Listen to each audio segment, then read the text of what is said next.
नमस्कार, मी जगदीश देशमुख. मेट्रो एक्सप्रेसमध्ये आपल्या सगळ्यांचं स्वागत. या बातमीपत्रामध्ये आपण दिवसभरात मुंबई शहर आणि परिसरातील सर्व महत्त्वाच्या बातम्यांचा आढावा घेणार आहोत. काही राजकीय बातम्या, सामाजिक, सांस्कृतिक या सर्व विभागातील बातम्या आपल्याला बघायच्या आहेत. तर सुरुवात करूया आजच्या मेट्रो एक्सप्रेसला.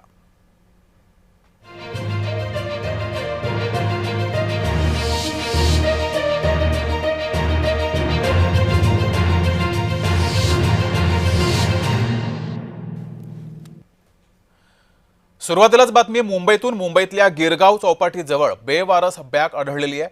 ओंबाळे स्मारकासमोर पोलीस बंदोबस्त त्यामुळे वाढवलाय.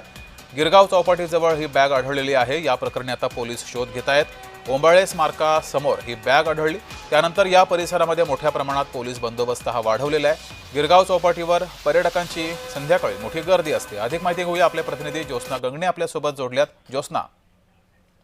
जगदीश, अगदी बरोबर आहे. गिरगाव चौपाटीवर आज संध्याकाळी जी आहे ती एक संशयित बॅग आढळल्याची पोलिसांना एका कॉलवरून माहिती मिळाली आणि जशी माहिती मिळाली पोलीस जे आहे गिरगाव पोलीस तिथे पोहोचले आणि एक डॉग स्क्वॉड आहे, म्हणजे बॉम्ब शोध पथक जे आहेत, या डॉग स्क्वॉडला घेऊन मुंबई पोलीस जे आहे ती या गिरगाव चौपाटीवर पोहोचली. आपल्याला सर्वांनाच माहिती की संध्याकाळच्या वेळेस गिरगाव चौपाटीवरती तुफान गर्दी असते. मोठ्या संख्येनं मुंबईकर जे आहे ते समुद्र किनारी जे आहेत एक आनंद लुटायला येत असतात समुद्र किनाऱ्यावरती.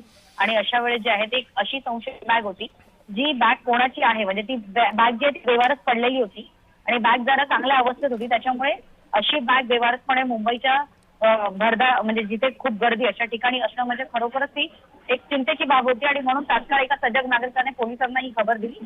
काय सापडले या बॅगेमध्ये? सध्या पोलीस जे आहेत तपास करत आहेत. या बॅगेमध्ये अद्याप काही असं काही मोठी गोष्ट किंवा काही बॉम्ब वगैरे काही सापडलेलं नाहीये.